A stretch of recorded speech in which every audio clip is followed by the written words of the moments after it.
அது நமக்கு ஆபத்தாக கூட முடியலாம். அதனால் சரியான ஜாதகத்தை எடுத்து வச்சுக்கிட்டு அதுக்கப்புறம் ஜோசியர் போங்க.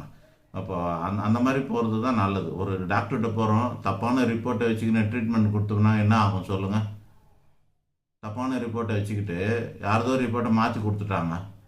நம்ம அது மாதிரி நடக்குதா இல்லையா? இங்கே சில இடத்துல ஆப்ரேஷன்லாம் பண்ணுறாங்க, தப்பான ரிப்போர்ட்டை ஆள் மாறாட்ட ரிப்போர்ட்டெல்லாம் வச்சு பார்த்துட்டு எவ்வளோ பேப்பர்லலாம் வருது, டிவிலெலாம் வருது, நம்ம பார்க்குறோம்.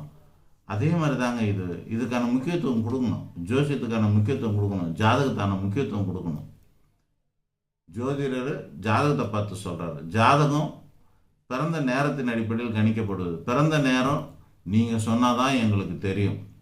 நீங்கள் தப்பாக சொல்லிவிட்டு, குத்துமதிப்பாக சொல்லிவிட்டு, கவனக்குறைவாக சொல்லிட்டீங்கன்னா அது எல்லாமே முதல் கோணல் முற்றும் கோணலாக போயிடும்.